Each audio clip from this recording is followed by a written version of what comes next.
여러분 제가 한동안 물 생활을 한 적이 있는데요. 제가 물에 들어가서 산 건 아니고요. 네, 어항을 키웠습니다. 엄청 많이 집에 키웠고 시작은 이제 그 베타라는 친구였는데 매일 물을 갈아줘야 됐습니다. 정말 열심히 했는데 그 어항을 꾸미고 그 예쁘게 안에 꾸미는 것도 엄청 재밌는 거예요. 뭔가 힐링이 된다 해야 되나? 이제 그래서 그 정성껏 물고기를 키운 적이 있습니다. 근데 그 중에서 여러분도 잘 아는 구피라는 그 아주 작고 귀여운 친구들도 있었는데요. 근데 이제 이 구피들에게 아주 치명적인 특징이 하나 있었어요. 바로 뭐 스트레스를 받거나 좀 수질이 안 좋거나 뭐 어떤 이유로 해서 이 점프를 해서 이제 어항을 탈출하는 특징을 가지고 있었어요. 그래서 어항 뚜껑을 닫아 넣어야 됐었는데, 근데 이제 제가 처음에 그걸 몰랐던 거죠. 그래서 어느 날 집에 돌아왔는데 이 바닥에 진짜 작은 멸치 같은 애가 이렇게 떨어져 있는 거예요. 이게 뭐지 하고 보니까 그 구피가 누워 있는 거예요. 이제 왜 밖에 이 친구가 있지? 그때는 이제 좀 이해는 안 갔지만 뭐 다행히 점프한 지 얼마 안 됐는지 이제 살아 있어서 급히 물에 넣어줬습니다. 근데 며칠 뒤에 보니까 또 한 마리가 어항 밖으로 튀어나와 있는 거예요. 근데 이제 안타깝게 그 친구는 너무 오래돼가지고 이제 이미 이제 돌아올 수 없는 강을 건넜었습니다. 근데 이제 제가 이 물고기를 보면서 참 많은 생각을 했는데, 이제 여러분 구피는 물고기잖아요. 이제 아가미로 호흡을 하고 지느러미로 헤엄치도록 이렇게 설계된 그런 존재입니다. 그래서 아무리 답답하다고 해서 이제 물 밖으로 뛰쳐나온다 한들 이제 물을 떠나는 순간 그들이 기대했던 자유는 없고 오히려 이 죽음이 찾아오는 거죠. 왜냐하면 이제 그들의 몸, 말하자면 그들의 그 물고기의 생리학적 구조, 즉 생긴 모양 자체가 물 안에서만 살 수 있도록 만들어졌기 때문입니다. 우리도 뭐 흔히 나 좀 생긴 대로 살게 내버려도 뭐 이렇게 말할 때가 있습니다. 뭐 보통은 간섭받지 않고 뭐 내 성격대로 내가 편한 대로 살겠다는 뜻으로 많이 쓰기도 하죠. 하지만 이제 오늘 말씀에서 생긴 대로 산다는 것은 좀 단순히 편안한 삶이나 뭐 내 고집대로 사는 삶은 아닙니다. 이 생긴 대로 산다는 것은 오늘 창조주이신 하나님이 나를 빚으실 때, 나를 만드실 때 그 의도하신 본래의 모습대로 살아나가는 것인데요. 이 물고기가 물 속에 있을 때 가장 생동감이 넘치듯 사람인 우리에게도 이제 삶이 풍성해지고 생동감이 넘치는 바로 이 생긴 대로 사는 삶이 있다는 것입니다. 오늘 우리가 함께 읽은 이 마태복음 21장에서는 한 무화과 나무가 등장합니다. 그런데 이 나무는 오늘 생긴 대로 살지 못해서 말라버리고 생명을 잃어버리고 마는 그런 결과를 이제 마주하게 됩니다. 그래서 오늘 말씀을 통해서 우리가 생긴 대로 산다는 것은 좀 어떤 것인지, 이 나무는 무슨 이유로 이렇게 생명력을 뭐 잃어버리게 되었는지 좀 함께 나누면서 우리의 삶 또한 이제 한번 돌아보았으면 합니다. 오늘 말씀은 예수님께서 이른 아침에 이제 예루살렘 성으로 들어가신 장면으로 시작됩니다. 여러분, 예수님은 완전한 하나님이시지만 동시에 또 우리와 똑같은 이 육체를 입은 완전한 사람이기도 하셨어요. 그래서 이제 그 말은 배가 고프면 이제 꼬르르 소리가 나고 이제 힘이 빠지는 그런 존재시기도 했다는 거죠. 그래서 이제 배가 고파지신 예수님 눈에 이 길가에 서 있는 한 무화과 나무가 들어온 겁니다. 그러니까 멀리서 봐도 잎사귀가 아주 푸르고 무성했는데요. 당연히 예수님은 저기에 먹을 열매가 있겠구나 기대하며 다가가셨습니다. 19절 함께 보겠습니다. 19절 함께 읽을게요. 길가에서 한 무화과 나무를 보시고 그리로 가사 잎사귀 밖에 아무것도 찾지 못하시고 나무에게 이르시되 이제부터 영원토록 네가 열매를 맺지 못하리라 하시니 무화과 나무가 곧 마른지라. 근데 예수님이 이렇게 가까이 가서 확인해 보니까 잎사귀 밖에 아무것도 찾지를 못한 거예요. 아니 기대하고 다가갔는데 이 먹을 수 있는 열매가 단 하나도 없었던 겁니다. 그냥 잎사귀만 화려했던 거죠. 여러분, 이 상황을 이해하려면 이 무화과 나무의 특징을 조금 알 필요가 있는데요. 여기 나오는 이 무화과 나무는 잎보다 열매가 먼저 맺힌다고 합니다. 그러니까 잎이 무성하다는 것은 말하자면 나 열매 있어요 라고 말하는 것과 똑같은 거죠. 그런데 이제 막상 가보니까 이 겉만 번지르 하고 속은 텅 비어 있었던 거죠. 말하자면 허위 광고 같은 그런 느낌이었던 거죠. 그러자 이제 예수님은 그 자리에서 그 나무를 저주하십니다. 이제부터 영원토록 네가 열매를 맺지 못하리라. 그러자 놀랍게도 예수님 말씀대로 나무가 말라버립니다. 근데 언뜻 보면 이해가 잘 되지 않죠. 이제 아니 예수님이 배고프다고 고작 나무 하나에 화풀이 하신 걸까? 뭐 사람들 중에는 배가 고플 때 빨리 이 배고픔이 해결되지 않으면 뭐 짜증을 내는 사람들이 있긴 합니다. 그렇다고 해도 이 사랑의 예수님이 이렇게 가혹하게 저주를 내리실 이유가 있었을까요? 이 질문에 답을 하기 위해서는 단순히 이 사건 하나만 볼 것이 아니라 이 바로 앞서서 일어났던 이 사건들의 맥락을 살펴볼 필요가 있습니다. 이제 성경에 이 사건이 여기에 갑자기 일어난 이유가 다 있는 거죠.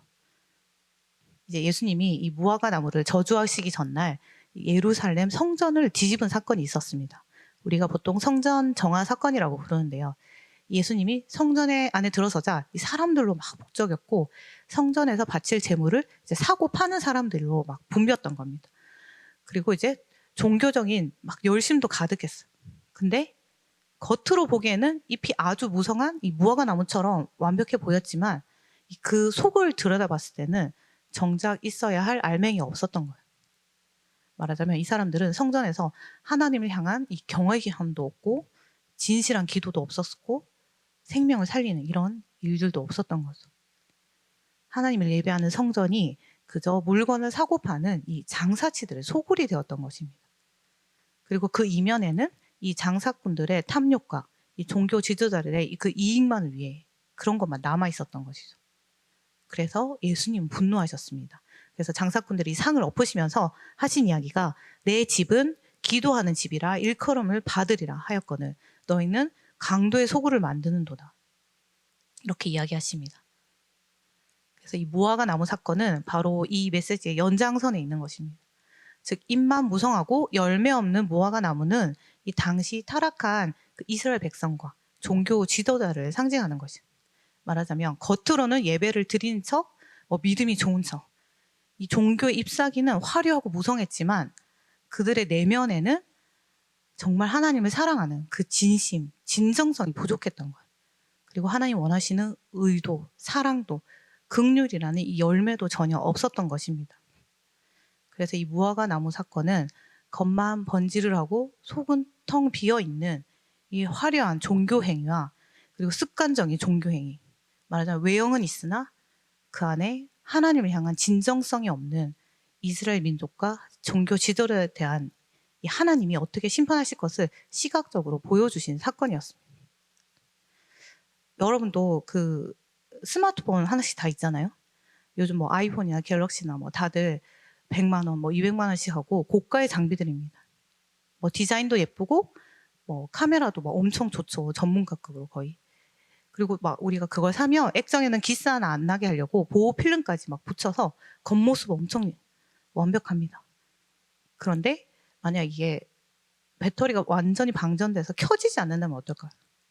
아니 정말 위급하게 전화를 걸어야 하는 상황인데 화면이 반응이 없어 그냥 죽어 있다면 이 핸드폰은 아무짝에도 쓸모없는 것이죠. 그냥 비싸고 예쁜 뭐 고철 덩어리뿐인 거죠. 그래서 스마트폰의 존재 목적은 단순히 예쁘게 생기거나 그립감이 좋은 데 있지 않죠. 전원이 켜져서 통화를 하거나 또 앱을 사용해서 뭐 세상과 연결되거나 기능을 수행하는 데 그 목적이 있습니다.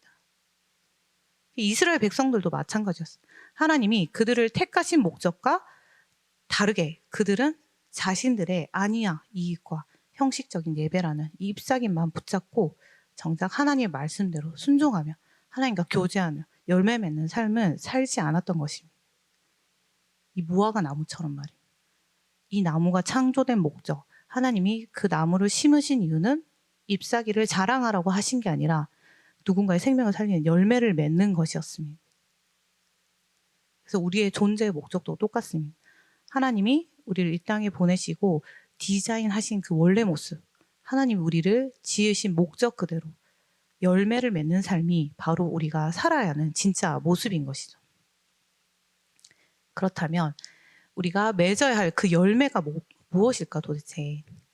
뭐 어떤 사람들은 이제 그렇게 생각할 수도 있죠. 교회를 더 해야 되나? 열매를 맺는다는 게.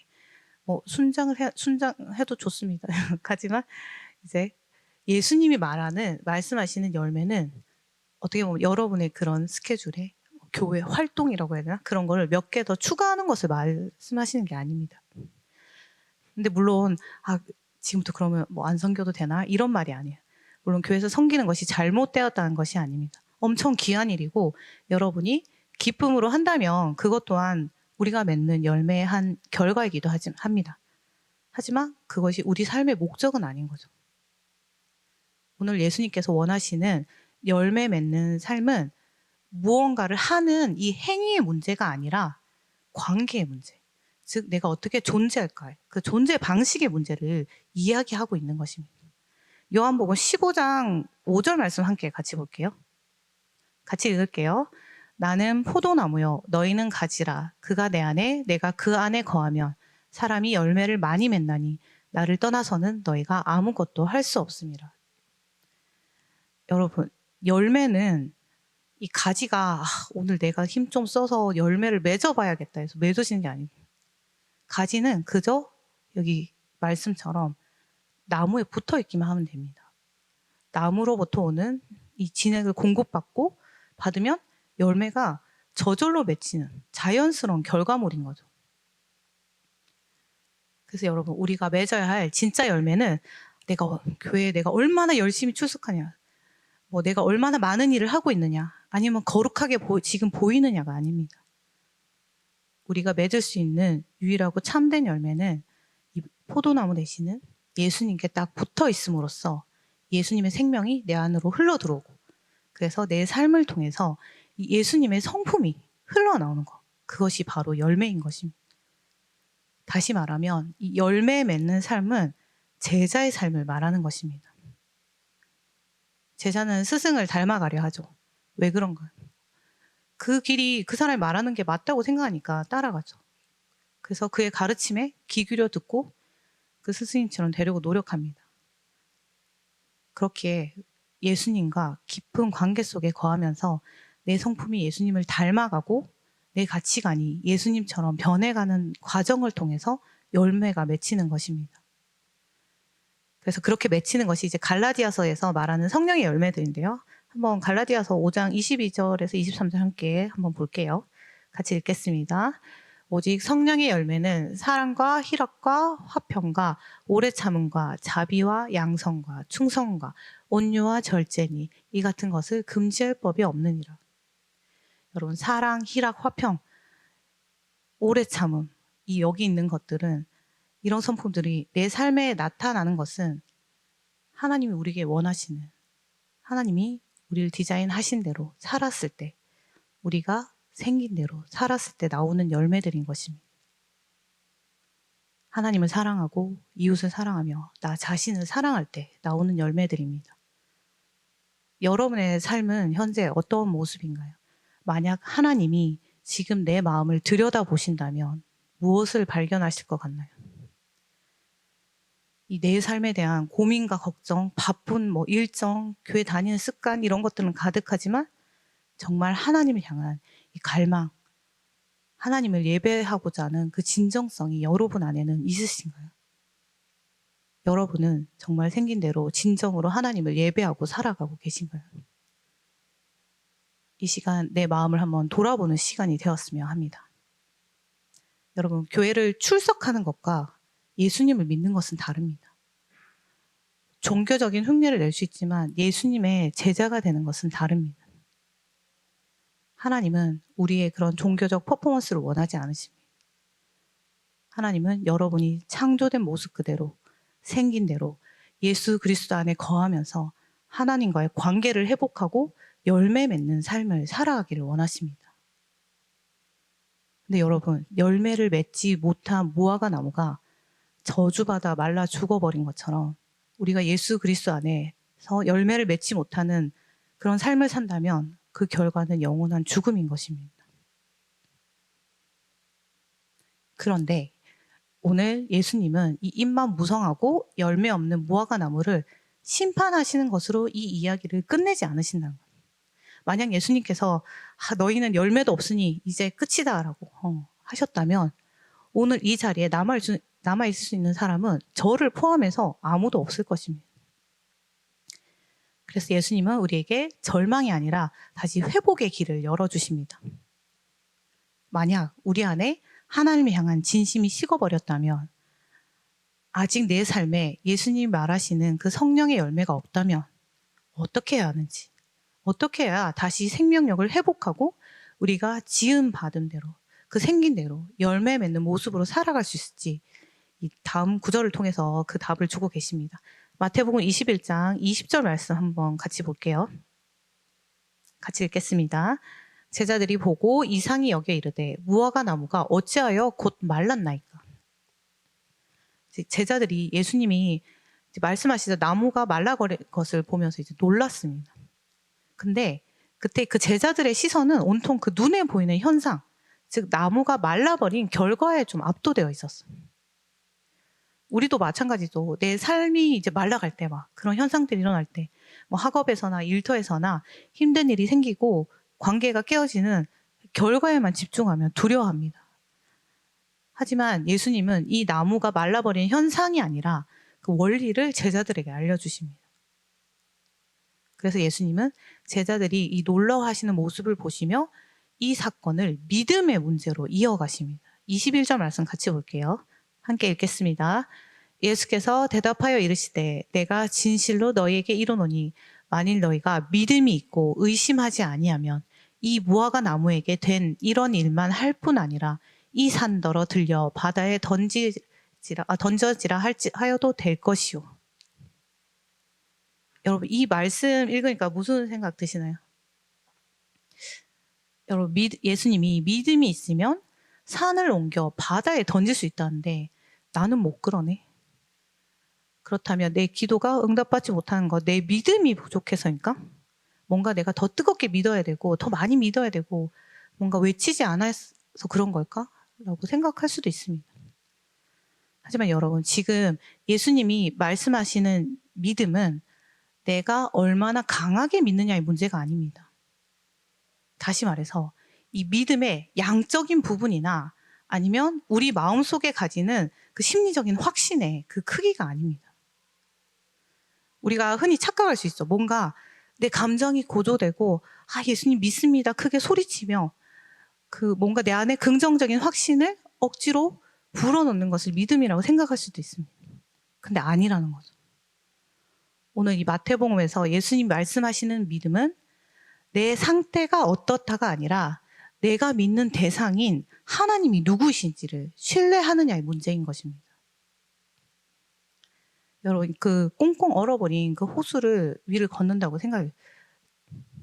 근데 여러분 아무리 이 얼음은 절대 안 깨져. 내가 아무리 굳게 믿어도 만약에 얼음이 얇으면 여러분이 발을 내리는 순간 바로 빠져 죽습니다. 이러한 자기 확신은 나를 구원하지 못합니다. 하지만 반대로 여러분이 깨질까봐 너무 무서워서 덜덜 떨면서 이제 덜덜 떨면서 한 발을 내딛더라도 그 얼음이 이제 1m 정도의 두께, 튼튼한 얼음이라면 여러분의 안전을 지탱해 주는 것입니다. 중요한 것은 자기 확신이 아니라 얼음의 두께인 거죠. 즉 내가 얼마나 믿느냐가 아니라 내가 의지하는 하나님이 얼마나 신실하시고 전능하신 분인가를 신뢰하는 것이 믿음의 핵심입니다.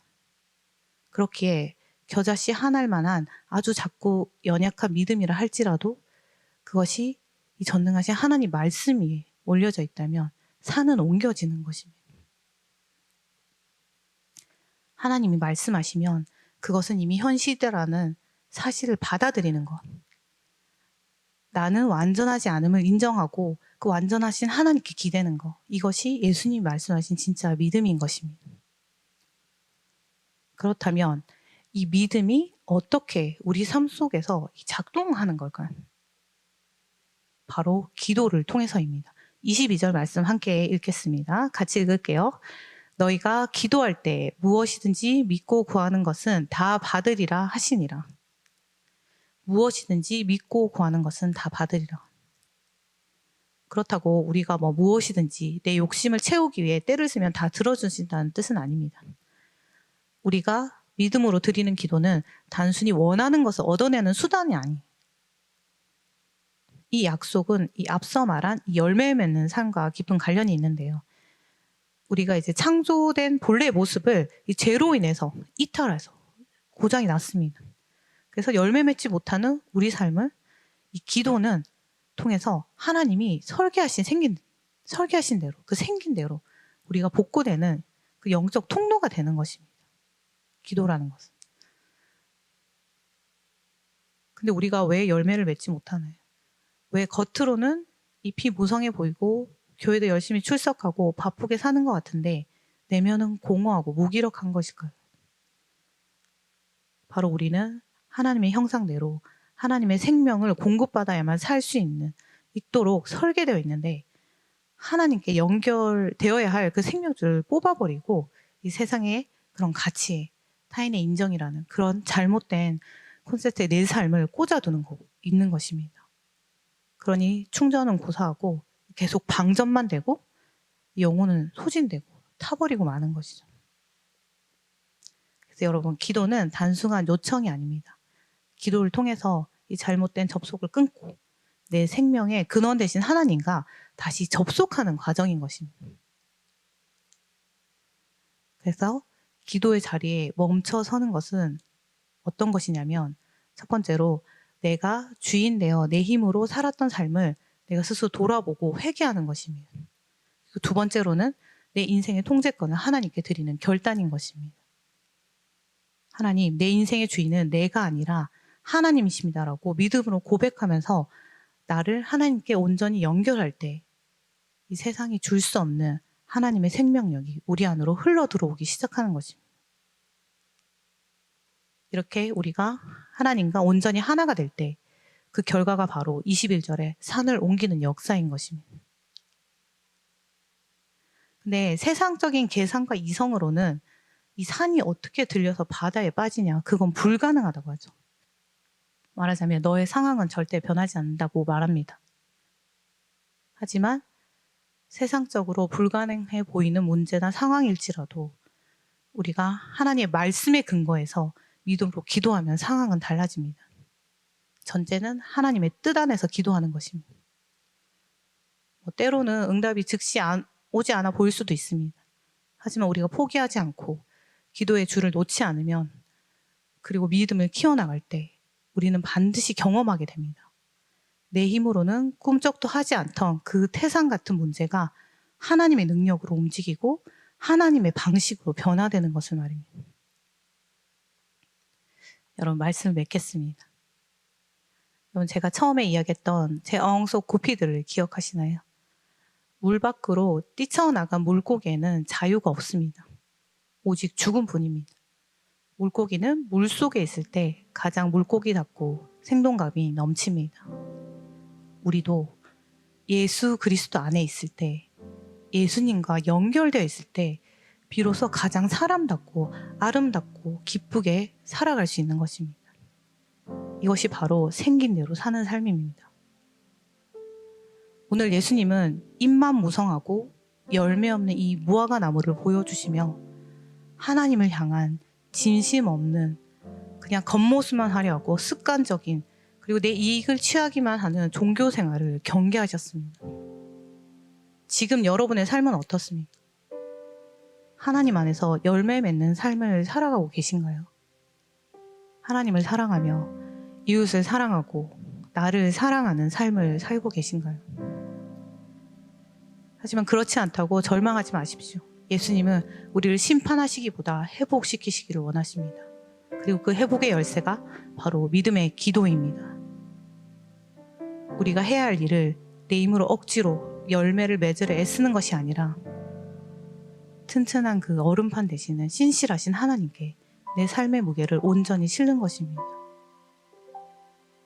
근데 기도가 쉽지 않죠, 여러분. 말씀을 매일 보는 것만큼 기도 또한 쉽지는 않습니다. 하지만 여러분, 기도하지 않으면 우리는 예수님께 붙어 있을 수 없습니다. 그래, 여러분, 매일 잠시라도 이 생명의 근원 되시는 예수님께 나를 연결하는 시간을 가지시기를 결단하시기를 바랍니다. 그리고 단순히 이 문제 해결만을 위한 기도를 넘어서 나의 존재가, 내가 하나님 안에서 함께 교제하며 기쁨을 회복하는 그런 기도를 드리시기 바랍니다. 우리가 이렇게 믿음으로 기도하며 하나님과 하나 될 때 세상에서는 불가능하다 하던 문제들이 하나님의 방식으로 움직이고 풀어져 나갈 것입니다. 그리고 우리는 점점 더 예수 그리스도를 닮아 우리 삶에 성령의 열매가 맺힐 것입니다. 이것이 하나님이 여러분을 지으신 원래의 모습이며 우리가 살아가야 하는 방식입니다. 그러니 여러분, 이번 한 주 하나님 만드신 생긴 대로 우리가 살아가시며 본래의 모습대로 살아가시며 믿음의 기도로 승리하는 여러분이 되시길 예수님의 이름으로 축복합니다.